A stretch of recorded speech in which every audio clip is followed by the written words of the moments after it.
Comments and opinions expressed on Writers in Focus are those of the individual participants and are presented for the purpose of discussion only. No endorsements by Atlanta Fulton Public Library System or Fulton County government are intended, and none should be presumed.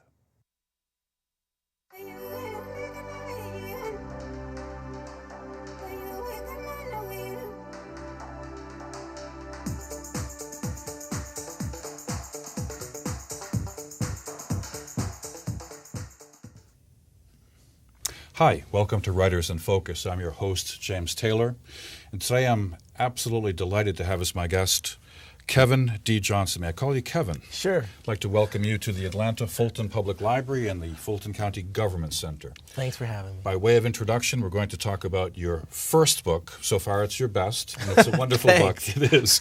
It's called The Entrepreneur Mind, 100 Essential Beliefs, Characteristics, and Habits of Elite Entrepreneurs.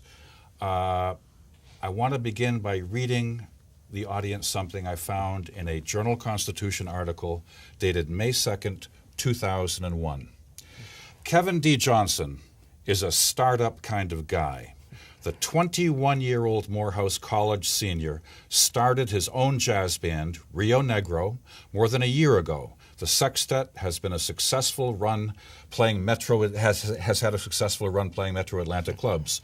Johnson is in a startup mode again, only this time the pianist is tickling a mouse and keyboard in addition to the ivories. He has launched 2 websites at the Morehouse campus and so on and so on. Now we're going to flash forward.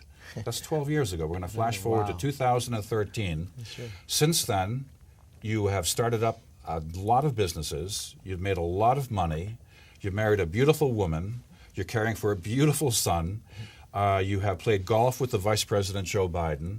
You've been invited and actually went to the White House. You've hung around with Kanye West, and you forgot about that. And you were invited to stay at a Nobel Prize winner's suite in Oslo by the Norwegian government. So in the last 12 years, what the heck have you been doing? It seems like it's all gone by so fast. Well, Kevin, I want you to do most of the talking. Sure. The entrepreneur's mind. I read a lot of books on business, how to do this, how to make money. Yours is different. You're talking about an entrepreneur. You're not just a business person. What's an entrepreneur? Well, for me, an entrepreneur is someone that, first of all, thinks differently. And that's really broad, and I'll break that down. And I mentioned in the book that, so many people think they're entrepreneurs, but they're not necessarily an entrepreneur. An entrepreneur is someone who takes risks, a person that works for a business, not necessarily in a business, someone that's looking to move beyond that business and perhaps start other businesses. So it's a different mindset than most people think. You pull no punches in the book. It's lonely, it's harrowing, it's stressful, but it's ultimately rewarding. It's interesting you mentioned that. A couple of days ago, someone contacted me via Twitter, and it sort of took me aback because this person said, I was inspired by your book and I came to tears. And then that's not what I had in mind. But in the book, Kevin, you come to tears a few times? I do, and I talk about that, Yeah. I talk about some of my darkest moments Yeah. and how it's not as a lot of the media may perceive it to be as great all the time. I mean, there are times when you have very, very, very low moments, and I drew parallels to some of the most famous entrepreneurs. Not that I'm in their league, but okay, you're giving me a segue right now because I am. I have read the book, and I'd like to, if you don't mind, I'd like to talk about you Sure. for a little bit before we address the book. That's fine. The book is basically a distillation of your experience as an entrepreneur, divided up into 7 chapters with 100 precepts. But before we talk about that, the 100 precepts, let's go back to, 12? The college days, probably. Almost 10 years ago. Yeah. You're in college. You're studying computer science and Spanish at Morehouse. And in your spare time, and I'm not making this up, you have devised a software program that sounds suspiciously like Facebook for Morehouse. It was so good it was better than the Morehouse communication software, correct. Intra-Students, and that the president of Morehouse called you to his office, and I can say, Yes. what the heck are you doing? Is that a true story? It is. Okay. And Dr. Massey, who was the Okay. president at the time, we're still good friends. Okay. He's a huge jazz fan. And I remember, I think Bill Gates came to campus, and he had sent me an email. He said, hey, Bill Gates is in town. Would you love to come meet him and sort of promote the school and some of the things that our students are doing here? So who knows, perhaps a scholarship fund would come. That never came to fruition. I'm not sure what happened, but Dr. Massey and I were in constant contact on how I could leverage what I'd done to promote the school. So he in didn't contact admonish. with them. He didn't admonish you. He supported Well, you. there was a certain incident, yes. We had a fashion show, I remember, one year, and there was a blooper. Okay. And so we had photos of this blooper, and it eventually got out. So Okay. I wanted to assure, and he wanted my assurance that it wasn't anyone from my team that released that photo. But you were running campus-wide software out of your That's right. presumably dorm room for Morehouse. Exactly. You also started up a magazine? I did, and so the website became very popular, and ironically, it was more popular around the world than it was in Atlanta. And so we had traffic coming from primarily Japan and Germany. And what we realized is that youngsters in Japan and Germany were interested in seeing the clothes, the music, and types of things that we wore so that they could buy it where they live Incredible. and be hip and cool and follow American culture. So, lots of traffic. And eventually what I learned after getting my first advertisement was that if I extended the brand to a magazine, they would spend even more money. So it made business sense to not only have the website, but also have the magazine. Now, where does Omni Publisher fit in? Was this an additional Sure, it was- enterprise? It became an additional enterprise. So we had a problem with the website. We didn't have a lot of people that were technically inclined, but were more than willing to help out with the project. This And is so, 12 years ago, right? yeah, I mean, 12 years ago. That's when I had my first PC in my office 12 years ago. No, I'm kidding. Oh no, that's I it's know, a I while know. ago. Yeah. But yeah, I didn't want to. I wanted to find a way that they could help maintain the website because it was becoming overwhelming, and so what we built was a content management system. A lot of people are familiar with WordPress today, so it was essentially a WordPress for our website. And then the light went off. We were able to think big, and I talk about that in Yep, the book. yep. In fact, it's the first thing that I talk Yep. about. And we came to the realization that this content management system tool that we built could be used for other organizations, nonprofits or other companies, institutions, organizations that wanted a database-backed website. And so hit the ground selling, and sure enough, it worked out such that a lot of community newspapers were interested in having a high-quality website, but not necessarily getting into the details of the HTML or all of the, Sure. computer Sure. science languages. So But you haven't stopped since. haven't stopped since. That's what I want the audience to understand. That stopped. you're still the stallion running, aren't you? Oh yeah, it's a lot of entrepreneurship is Yeah. opportunity recognition. That's Okay. what the academics would call it, and I would agree ahead. with that. I mean, you've got to be Sure. able to recognize opportunities all around you. Most people would say, "Hey, that would be a great idea," and they go on. But an entrepreneur or someone who's looking to exploit that opportunity would say, I think there may be something here. The book works for me on all kinds of levels. I'm not an entrepreneur, I'm not a business person, but it's extremely well written. The lessons you have about management, business, running your life in general are extraordinary. I'd like to use the architectonics of the book to sell the book. I want you to go out and buy this book. Thanks. The book is divided into 7 chapters. The first one is strategy. Think big. What does that mean? It's so For me, easy to say think big. It is, and it's very popular to say that these days. For me, it's 2 things. Number one, really challenging yourself beyond your comfort level. I quote an author who's a favorite of mine, Michael Gerber. He says, "Comfort makes cowards of us all," and that is so true. Whether you're an entrepreneur or someone who's, following your passion or doing something else. You know, once you get comfortable, Yeah. then you're not as willing to take the risk to push yourself. And so the first thing is to maximize your potential. You know, a lot of people have what I call, or what the industry calls, lifestyle businesses. In other words, their business serves their lifestyle. But there are a lot of entrepreneurs and people who can actually go beyond that level of trying to make enough money to sustain your livelihood. Sometime after reading this book, Kevin, I get the feeling that had not Zuckerberg created Facebook, you were in that race. Well, you know, I'm very careful because he's in the stratosphere. You know, I'm still on Earth a bit. But you know, that's a good point, because once Facebook came along, we pretty much shut down. And it was like that for a lot of other similar, dare I say, social networks that started on a college campus. And ironically, we were all looking at each other. So once Facebook took off, I went back and I looked at all the emails that I had for people that followed our site.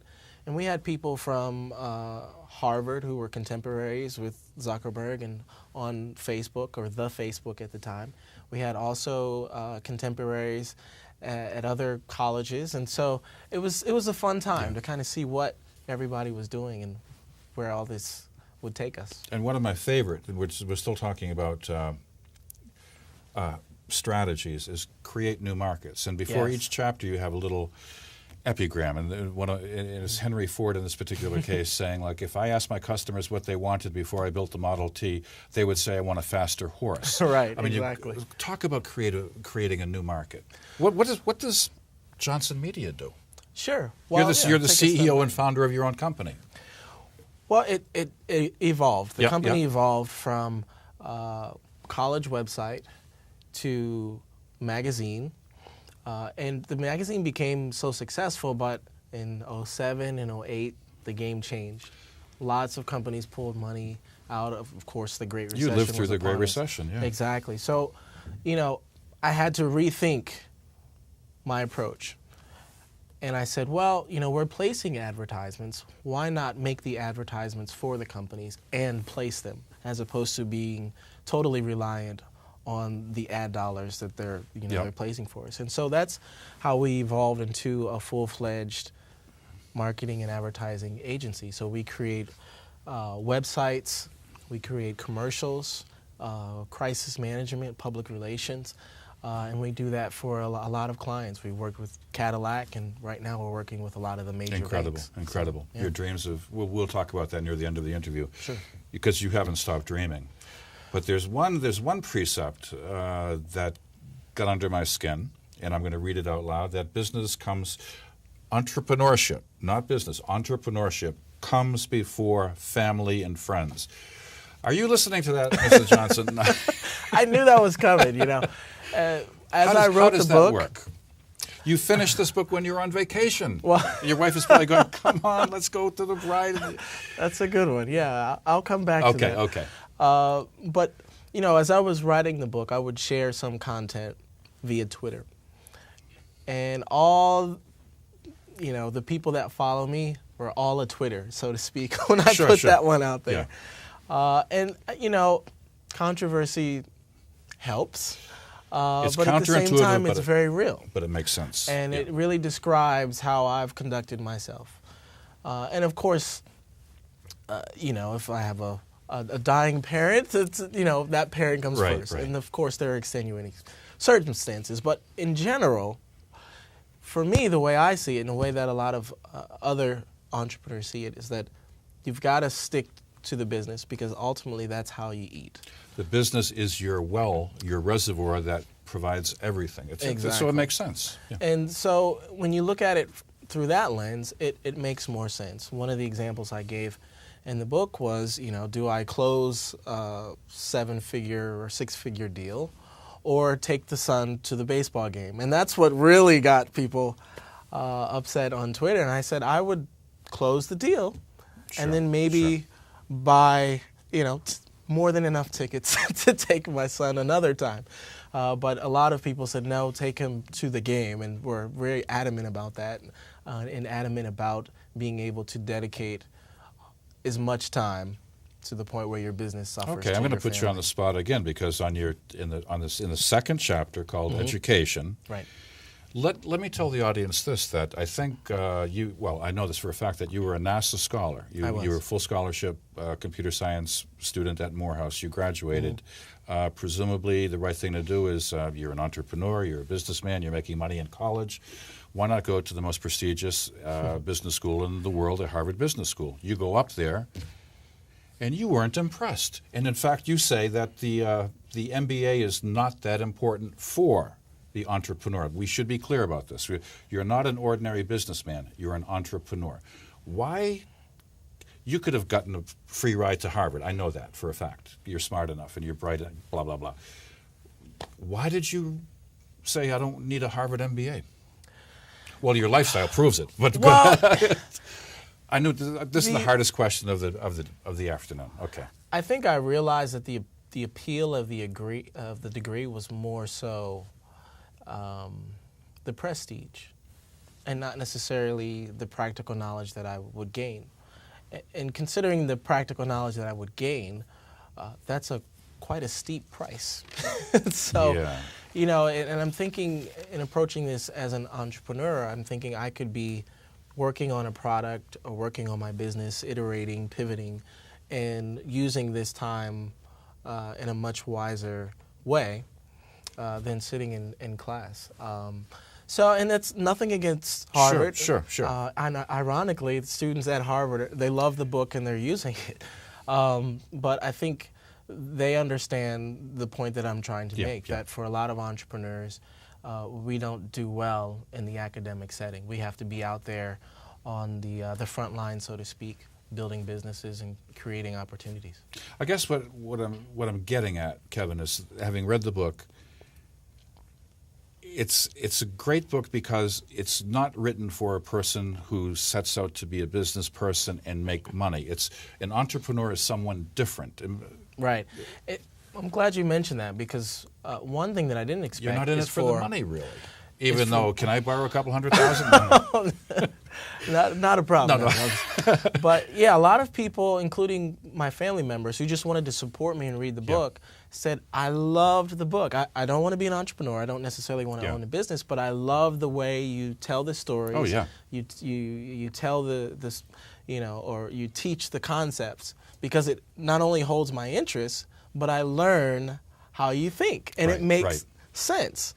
Versus a lot of books that will try and break down. Okay, for example, this is cash flow. You'll be asleep in 10 minutes. But it's very practical, and it's a fun read. That's what I've been told, and that's why a lot of people love it. We're running out of time. I can't believe this, but already. One of the great precepts, let's talk about two of them, in business, and you say something that contravenes what everybody is supposed to know, that follow your passion. You say no, and it takes money to make money. You say not necessarily. Let's talk about that for a minute. Well, when I started my first company, I had the understanding that it takes money to make money. Everybody knows that, right? Well, and that's the great thing about the internet age, because you can get a web host, you can get a domain name, you can get a website for relatively very little money. And I go as far as to say zero money, because in my case, a lot of the businesses that I started with no money, just sweat equity, my time and the time of my team members, if I had any.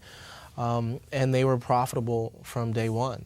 So I always encourage people that if that model works for you, go for it. Sure. But even when I started out, I thought I had to go borrow $10,000 to start a website, or you just don't know.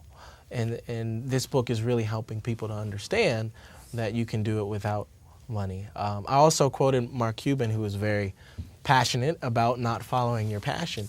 And I think that speaks specifically to the mindset of an entrepreneur. An entrepreneur is, again, looking for an opportunity. So if you can exploit that opportunity to your advantage, it may not be your passion, but it'll certainly yield dividends if it's the right opportunity that brings value to the market. Even to people such as me, I know nothing about business, but you say if you need to borrow money, borrow it when you don't need it.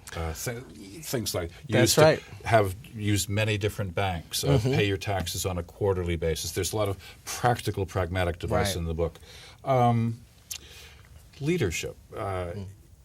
As an entrepreneur, you talk about, and this is interesting, Kevin.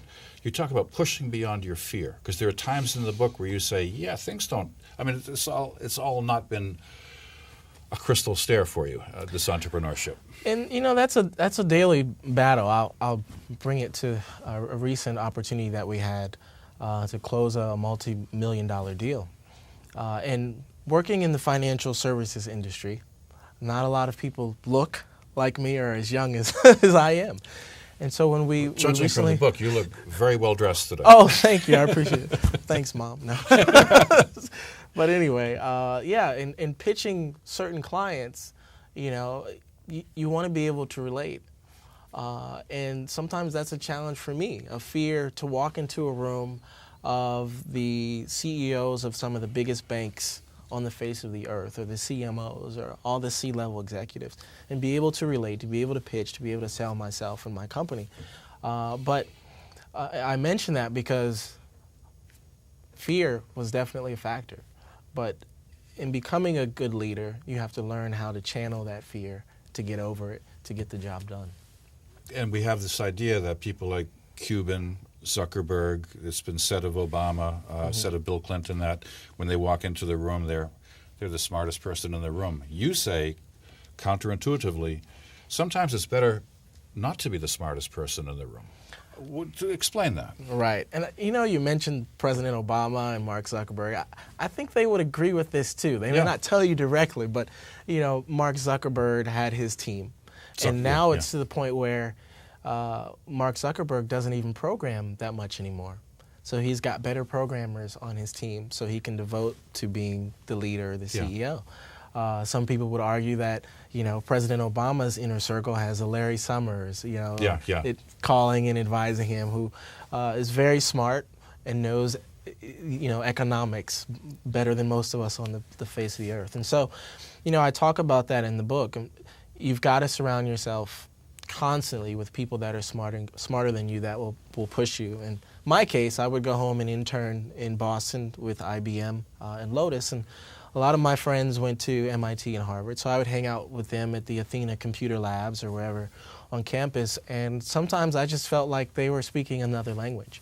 But eventually I caught up, and what I learned was they were showing and working with technologies that are literally defining the business world right now. Yeah. So 10 years later, I know very well those technologies that were brand new, open source technologies then. So you benefit constantly from being around people that are greater than you. And I've heard even locally here, H.J. Russell talk about that. He said, I always have people that are really smarter than me around me. And that's part of being a great leader, realizing that you're not always the smartest in the room and taking advantage of the people who are smarter around you. Near the end of the book, and to me it's one of the most intriguing precepts, is that you say, you are for a person who's an entrepreneur, you are an entrepreneur forever. What does that mean? And I want your wife to listen to this. Right. She knows it. She knows it well. But yeah, once you develop the frame of mind of an entrepreneur, it never leaves you. Whether you're working for someone else or working for yourself, you're always looking at things from an entrepreneurial perspective. It's almost like a curse for some people. But yeah, you're always looking for opportunities, whether it's to help the business that you're working for, or if you're working for yourself, looking for the next and greatest thing. Having lived in Atlanta for half of my life, I've become a huge fan of Dr. Benjamin Mays. And one of Dr. Mays' greatest expressions, epigrams, quotations, was the fact that he said, you judge a person, he said a man, but you judge a person by not how much they have, but by how much they give. I think Dr. Mays would be really proud of you. Why you didn't have to do this, Kevin? Why did you do this? Well, I thought about... You could have been out making money. No, well, but it's not about money. It really helped to get the inspiration and motivation from people in social media. So I would blog, and people would say, this is very helpful. One of the pieces you mentioned was very popular. Use different banks to mitigate your risk. And people said, I'd never thought of that. And it makes sense. So they said, if you've got more of this type of content, you've got to put it in a book. And I said, well, I never considered myself as an author, but I think I can do it. And so for 100 days straight, I said, I'm going to commit to getting out all the rules and the lessons and the behaviors that I think would help people who want to be an entrepreneur, or even parents who want to understand their entrepreneurial children. You have a small chapter on managing people, and I've been a manager a long time, and I learned that you don't manage people, which I thought we did. You manage expectations. It makes it easier for them and for you. It sure does. Well, ladies and gentlemen, I've been talking to Kevin D. Johnson. He's the author of The Entrepreneur Mind, 100 Essential Beliefs, Characteristics, and Habits of Elite Entrepreneurs.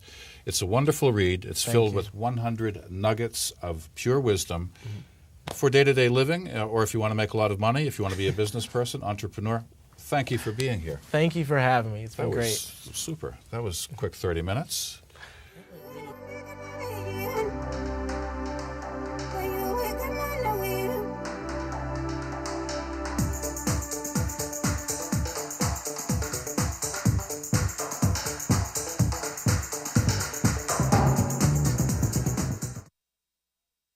Comments and opinions expressed on Writers in Focus are those of the individual participants and are presented for the purpose of discussion only.